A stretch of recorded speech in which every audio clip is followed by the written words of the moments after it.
अगदी घोडावत वगैरे सुद्धा येऊन आमच्यातनं पार्सल जाते घोडावतांचं सुद्धा आवड्यांच्या घरात कायम जेवण असते।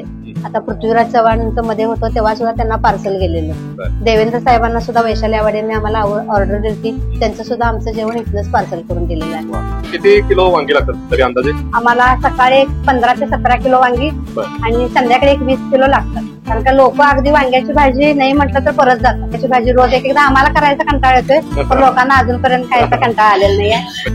गरज म्हणून चालू केलेला व्यवसाय आम्ही हा। कारण का काय झालं, आम्ही सुरुवातीला आमचं फार छान होतं सगळं, मग काय झालं आपण किचन मध्ये आलोय।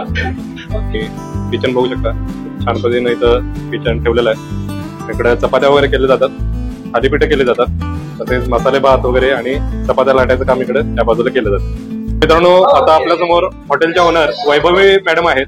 तर मॅडम, आता आम्हाला तुमची स्पेशल कुठली रेसिपी करून दाखवताय? स्पेशल आपली वांग्याच्या भाजीची आहे, सगळ्यांना फार आवडती वांग्याची भाजी आमची। बरं, ती वांग्याची भाजी स्पेशल आहे। तर त्यासाठी जरा मसाले आम्हाला सांगा, तुम्ही कुठले कुठले घेताय? मसाले म्हटलं तर हा गोडा मसाला आम्ही घरातच करतो। अगदी हॉटेल सुरुवात झाल्यापासून आमचा हा मसाला घरचाच आहे। ओके। मग त्यानं बारीक चिरलेला कांदा, जिऱ्या खोबऱ्याची पेस्ट, हळद, लाल बुक्का, कोथिंबीर, चवीसाठी थोडासा गूळ आणि मीठ, फोडणीसाठी जिरे मोहरी। आणि ही वांगी स्पेशली काय निवडून घेताय तुम्ही का काय? हा, लहानच वांगी आणतो। ही मळीची वांगी असतात आपली, कृष्णाकाठची वांगी, चवीला गोड असतात। ओके, कृष्णाकाठची वांगीच वापरली जातात। हा, ओके, चालेल। रेसिपी आम्हाला दाखवा आता कशी करताय तुम्ही। आता काय त्याला आपण काय केलंय, तेल ठेवलेलं आहे, कढईत घालून गरम करायला ठेवले। तेल तापले काय बघायसाठी थोडस मोहरी तडतड उडली म्हणजे तेल तापलेलं आहे। ओके, जिरे मोहरी टाकलेले आहे। ओके, मग आता हा कांदा टाकते। ओके। कांदा गडबडीनं काय भाजून घेत नाही, कारण का गडबडीनं भाजला की करपला जातोय, त्यामुळे मंद आचेवर हा कांदा भाजला जातोय। मित्रांनो, आता आपण वांग्याची भाजी बघतोय। कांदा आता गोल्डन फ्राय करायचा ना? हा, गोल्डन फ्राय करायचा। त्यानंतर थोडीशी हळद टाकलेली आहे। आता हा कांदा गोल्डन झालेला आहे। मॅडम, स्वयंपाक तुम्ही स्वतःच बनवता इथला? स्वयंपाक स्वतःच करते। किती वर्ष झाली आता करताय तुम्ही स्वयंपाक? 23-24 वर्ष झाली बघा वा, स्वयंपाक। मित्रांनो, खूप छान पद्धतीने आपल्याला आता ही भरली वांगी। आता हे शेंगदाण्याचं कूट आहे हे। ओके, यामध्ये थोडंसं जिरं खोबरं घातलंय, जिरं खोबरं, थोडीशी कोथिंबीर, तिखट, ओके, लाल तिखट, गोडा मसाला महत्वाचा आहे बघा। गोडा मसाल्यानं फार चव छान येते। Okay, okay. आणि हा गुळ घातलाय। हे सगळं असं मिश्रण करून घेतलंय। आता एरवी म्हणून मी तुम्हाला ह्यात, आता तुम्ही काय ते शूटिंग घ्यायलाय म्हणताना मी हे असं तुम्हाला भरून वगैरे करायले, तर नेहमी करताना असं नाही, पटकन आपलं वांग चिरायचं। कारण का एक वेळेला काय होते, अशी अखंड वांगी ठेवली की आबाळ फिरलं की त्यात कीडबीड लागायची शक्यता असते। बरोबर, त्यामुळे 1-2 वांगी करतो आणि पटकन फोडणीला टाकून हे झालं असं। आता 1-2 मिनिटं असं झाकून जरासं वाफ आली की नाही, यात आहे 1-5 मिनिटं झाकून ठेवते। चवीप्रमाणे मीठ टाकलेलं आहे आणि झाकून ठेवलं हे झाकून ठेवायचं। मित्रांनो, गेले 23 ते 24 वर्ष मॅडम स्वतः इथं हॉटेल चालू झाल्यापासून स्वयंपाक करतात आणि इतका मोठा अनुभव आहे त्यांना 24 वर्षांचा। तर आता त्यांच्याकडची हातची स्पेशल भरली वांगी आपण मुद्दाम त्यांना दाखवायला सांगितले। आणि आता थोडस मीठ टाकल्यानंतर ग्रेव्हीसाठी शेंगदाणा कूट टाकलेलं आहे। थोडस पाणी टाकून आता हे झाकून ठेवलेलं आहे। किती किलो वांगी लागतात तरी अंदाजे? आम्हाला सकाळी 15 ते 17 किलो वांगी आणि संध्याकाळी 20 किलो लागतात। 20 किलो एवढी लागतात? कारण का लोक अगदी वांग्याची भाजी नाही म्हटलं तर परत जातात, त्यामुळे वांग्याची भाजी रोज एकदा आम्हाला करायचा कंटाळा येतोय, पण लोकांना अजूनपर्यंत खायचा कंटाळा आलेला नाहीये। म्हणजे स्पेशली वांग्याची भाजी खाण्यासाठी येतात म्हटलं तरी चालेल? हो, आणि पिठलं पण आपलं फार आवडतंय लोकांना। बेसन, सुक्क बेसन असते ते पण लोक अगदी चमच्यानं खातात, एवढं आवडतं। ओके, आहे आता दाखवायला? हो, आहे की दादा बेसन। हे सुक्क बेसन जे आहे इथलं फेमस रेसिपी। तर सुक्क बेसन समोर बघता, भरपूर कांदा घातलेला यामध्ये। ही रेसिपी पण तुम्ही स्वतः बनवता? हो। ओके। हे ढबू मिरचीची पण भाजी आम्ही बेसन असं करतो, कोबीचं करतो, दोडक्याचं बेसन, म्हणजे एक वेळेला जैन लागतंय लोकांना, त्यामुळे जैन मेथी बेसन, शिमला बेसन सगळं करतो। म्हणजे जे लोकांची रिक्वायरमेंट आहे त्या पद्धतीने त्यांना करून देतो। ओके, ही दुसरी कुठली भाजी आहे? ही वांग्याची भाजी आहे। ओके। आता आपण हे तुम्हाला मी अखंड म्हटलं की नाही, तसं अखंड प्रत्येक वेळेला शक्य होत नाही, कारण का मी म्हटले की एक एक वेळा किडा म्हणा की आळी असू शकते. मग असं चिरलं की आपल्याला ते दिसते. त्यामुळे आम्ही स्वच्छ करण्याच्या हेतून ते व्यवस्थित केलं जातं. हा म्हणताना असे एकात 2 वांगी करतो आम्ही. Okay okay. स्वच्छतेची काळजी घेतली जाते. हा ते तर महत्वाचं आहे. पण फॅमिली आणि सगळ्यात महत्वाचं हॉटेलचा स्टाफ. सगळ्या स्टाफमुळं आणि लोकांच्या विश्वासामुळं आजपर्यंत आम्ही इथपर्यंत आलेलो आहे. बरोबर आहे. इथं आता सगळ्या तुम्ही बघू शकता महिला कामाला आहेत जास्त. हो महिला कामाला आहेत. आणि एक एक वेळेला कसं होतंय की गर्दी झाली की कंटाळा करतात. खरं माझ्या महिला अशा आहेत की नाही, वहिनी असू दे की हो, एक 5-10 मिनिटं लोक लांब आले, देऊया त्यांना जेवण. ते तुम्ही इंटरव्ह्यू घ्यायला म्हणून सांगाल नाही दादा. मी नाही बघितलं तर सगळ्यांनी जे आता कलाकार आले होते त्यांनी रात्री 2 वाजता जेवण घेतलंय आणि तिथे लिहिले की रात्री 2 वाजता आम्हाला गरमागरम जेवण दिलं. हे तिथं त्यांनी स्वतः लिहिलेलं आहे. त्यामुळे वेगळं सांगायची गरज नाही. महिला म्हणजे कंटाळा करत नाहीत. आम्ही म्हणतो अहो नको, तुम्हाला संध्याकाळी जायला यायला वेळ होते, असू दे वहिनी, आमचा आम्ही वेळेत येतो, खरं नाही म्हणून सांगू नका. बरोबर. अशा महिला आणि अगदी मला वाटतं सुरुवातीपासून आहेत महिला. आणि कधी कधी एकमेकांच्यावर भांडून घरी जातात, तर परत आणि आमच्याकडेच कामाला येतात. त्यामुळे त्यांची पण आम्हाला साथ फार छान आहे. हो हो.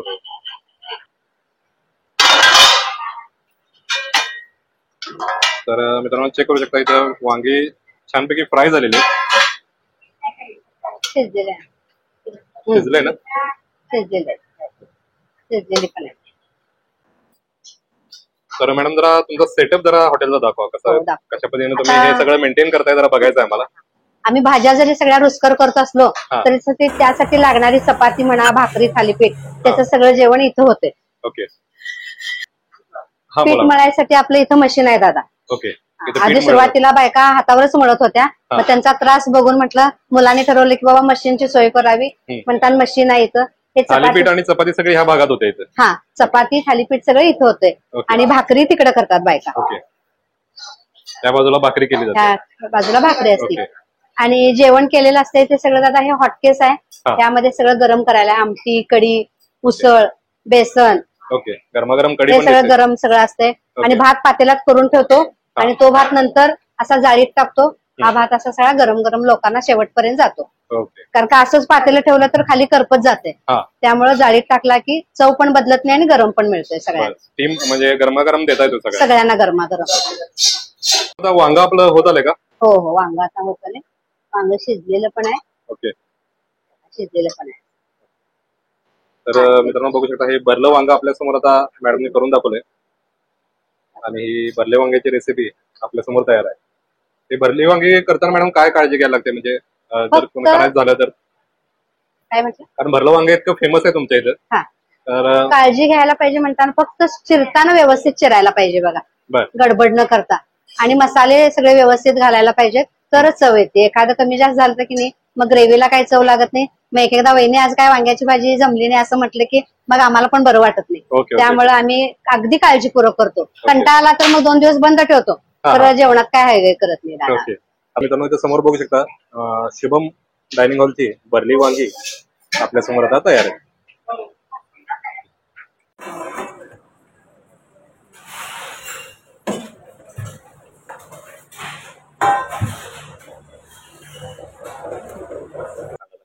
मी शुभमला मागच्या 10 ते 12 वर्षापासून येतोय. 10 ते 12 वर्षापासून? जास्तच, म्हणजे माझ्या लग्नाच्या आधीपासून येतोय मी इथं. पण आता मी बऱ्याच दिवसानं रिनोव्हेशन नंतर पहिल्यांदा आलो. गेस्ट पुण्यालाच आहे मी, बऱ्याच दिवसानं आलो. पण मी कायम येतोय, फॅमिली सोबत येतोय. आणि इथं म्हणजे एकदम घरच्यासारखंच आहे. इथे यायला म्हणजे मी कोल्हापूर रोडवरून परत घेऊन गेस्ट ना इकडे आलो की इथं जायचंच, इथंच जेवायचं. आणि इथली जी टेस्ट आहे ती कुठंच नाही. इथलं स्पेशली काय आवडतं सर, काय खावं इथं? जर इतरांनी जर आले व्हिडिओ बघून तर इथं काय घ्यावं असं वाटतं? इथं मला भरलं वांग मला स्पेशल आहे. परत बाकीच्या जे भाज्या आहेत, मटकी वगैरे, कधीही या कुठलीही भाजी इथं तुम्हाला आवडणार नाही असं होणारच. ओके. 100%. शुभम डायनिंग हॉलला आता आपण आलो आहोत. आणि मॅडम मला जरा हॉटेल सुरुवात कशी झाली हे सांगा. कुठला पण व्यवसाय म्हणून चालू केला की नाही तिकडेच ठेव, तर आपल्याला तो फार वेळ चालू ठेवता येत नाही. सुरुवातीला गरज आणि नंतर लोकांचा विश्वास. गरज म्हणून जर म्हणजे असं तुम्ही म्हणालाय म्हणून मी असं मला इमोशनल व्हायला होते, खरं सांगते. खरी स्टोरी तुम्ही बोलायला लागला, तुमच्या डोळ्याकडे बघितल्यानंतर लक्षात येते मला ते. गरज म्हणून चालू केलेला व्यवसाय आम्ही हा. कारण का काय झालं, आम्ही सुरुवातीला आमचं फार छान होतं सगळं. मग काय झालं, कुठलं पण व्यवसाय करायला लागून काय त्यात यश नाही. आणि आता काय म्हणायचं नाही कुणाला, कारण का वेळच तशी होते. काय आम्ही जे करल त्यात आम्हाला यश मिळेना झालं, मग आता काय करायचं. मग असं काय करायचं असं विचार करताना हॉटेलचं हे डोक्यात आलं. मेसचं मी तुम्हाला सांगितलं चालू केलं, आणि चालू केल्यानंतर मग आम्हाला, आणि आमचं एवढ्या मोठ्या चांगलं होतं की नाही.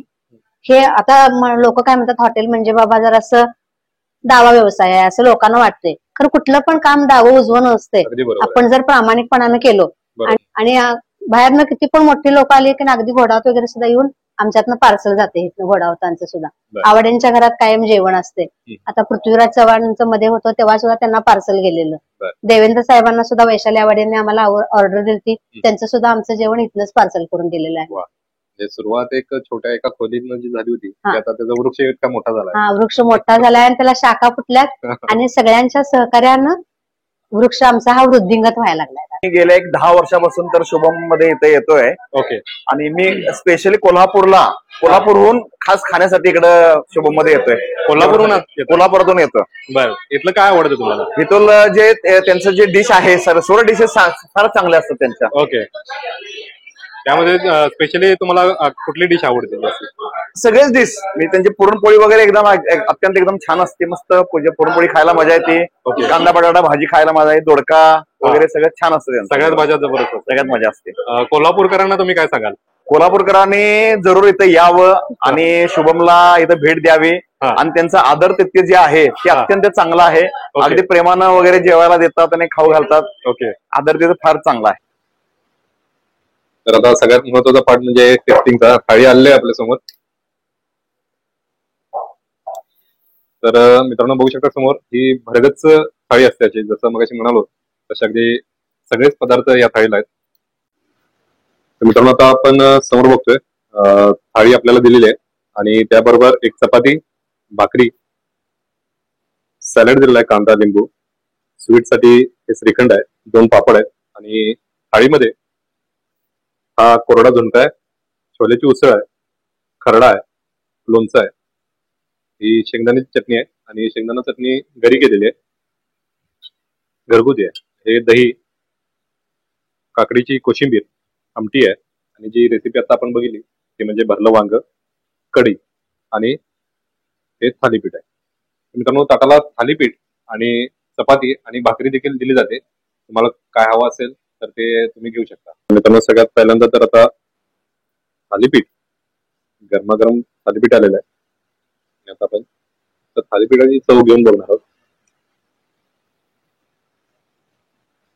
वा, सगळ्यात पहिल्यांदा फ्लेवर येतो तो पोह्याचा येतो. बरोबर आहे. अगदी घरगुती पद्धतीनं जसं मित्रांनो आईच्या हातचा आपण स्वयंपाक जेवतो तशा पद्धतीचं हे थालीपीठ आहे आणि त्याच्यावरती तुपाची धार देखील सोडलेली आहे आणि ही भाजी यामध्ये कसली आहे? त्यात आपण कसुरी मेथी घालतो. कसुरी मेथी. कसुरी मेथी. ओके. त्यामुळे जबरदस्त एक फ्लेवर थालीपीठला होतं. थालीपीठाचं कॉम्बिनेशन म्हणजे मित्रांनो थालीपीठ हे नेहमी शेंगदाणा चटणी आणि दह्यासोबत खाल्लं जातं. आपण शेंगदाण्याची चटणी आणि थोडस दही.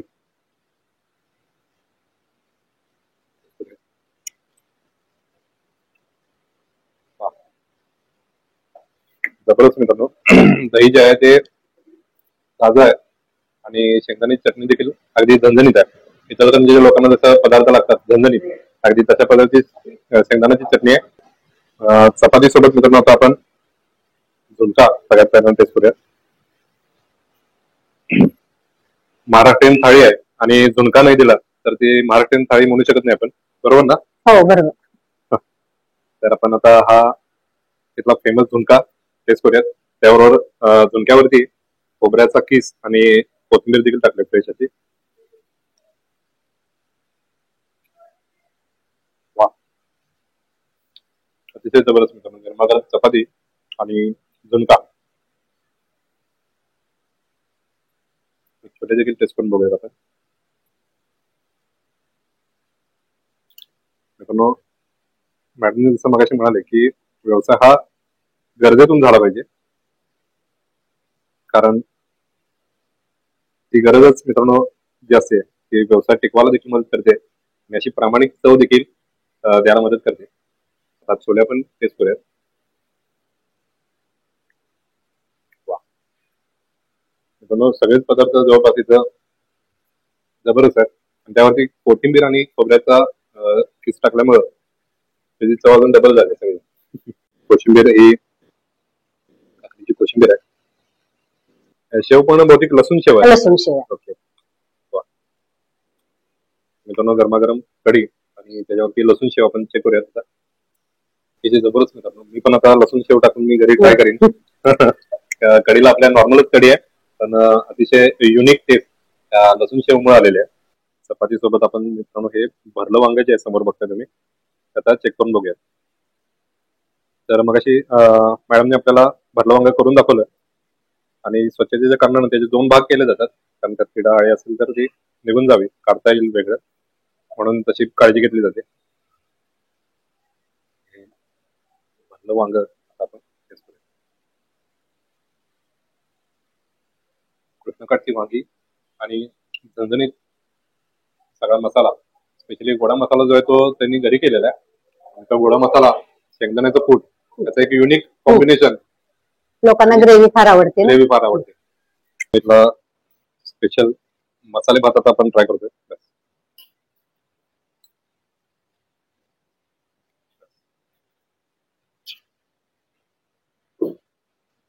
मित्रांनो समोर बघू शकता तुम्ही. समोर आपल्या आता हा मसाले भात आहे आणि त्याच्यावरती गरमागरम तुपाची धार सोडलेली आहे. वा, मित्रांनो आरोमा इतका जबरदस्त आहे ना की राहत नाहीये. लग्नामध्ये जुन्या काळी जसा मसाले भात असायचा अगदी तसाच फील मला आलाय आणि घरगुती पद्धतीने इथं सगळे मसाले केले जात असल्यामुळे खूप छान पद्धतीनं इथं मसाले भाताला एक छान असा एक मस्तपैकी सुगंध आहे. आता आपण मसाले भात टेस्ट करून बघूया.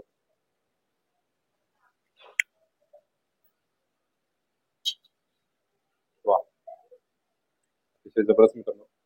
मसाले भात जेव्हा त्यांनी वाढला तेव्हा एक छान असा आरोमा भाताला येत होता. टिपिकल मसाले भात जसा असतो आपला पंक्तीमध्ये जसा वाढला जातो अगदी तशाच पद्धतीनं छान अशी चव त्या मसाले भाताला. सगळ्यात शेवटी आपण जरा स्वीट टेस्ट करून बघूयात. हे आम्रखंड देखील दिलेलं आहे. आम्रखंड टेस्ट करून बघूयात आपण. वा, अतिशय जबरदस्त मित्रांनो. सगळेच पदार्थ एकदम लाजवाब आहेत. कधी तुम्ही या बाजूला आलात तर शुभम डायनिंगला या आणि सगळे पदार्थ टेस्ट करायला विसरू नका. इचलकरंजीमध्ये मित्रांनो आता शूटिंगची सिरीज चालू आपली आणि सगळ्यात महत्वाचं हॉटेल म्हणावं लागेल पण 23 वर्ष मित्रांनो इथं अविरत इचलकरंजीकरांना चवीचं खाणं इथं हे हॉटेल देते. लॉकडाऊन मध्ये देखील खूप छान पद्धतीनं सगळ्यांची सेवा केलेली आहे. मॅडमनी मगाशी आपल्याला स्वयंपाक करता करता सांगितलं की लॉकडाऊन मध्ये कशी लोकांची मदत आपल्या हॉटेलकडून झालेली आहे. तर या अशा हॉटेलला तुम्ही नक्की भेट द्या आणि इथले सगळे पदार्थ टेस्ट करा. व्हिडिओ कसा वाटला कळवायला विसरू नका. भेटूयात अशाच एका सुंदर व्हिडिओमध्ये. तोपर्यंत राम राम. मित्रांनो जसं मगाशी म्हणालो तसं जेव्हा सेलिब्रिटी इथं येतात इचलकरंजीला तेव्हा इथं जेवण घेणं प्रेफर करतात. समोर बघू शकता तुम्ही प्रचंड आंबले सर आहेत आणि त्यावेळेचे फोटो आहेत. मांगले सर देखील इथं आले होते. सिग्नेचर देखील आहे आणि स्पेशली तुम्हाला इथं मी विक्रम गोखले सरांची सिग्नेचर दाखवतो. तर विक्रम गोखले सर देखील इथं येऊन गेलेले आहेत. इथं मुक्ता बर्वे मॅडम आणि रोहिणी हट्टंगडी मॅडम देखील आलेले आहेत. समोर बघू शकता तुम्ही.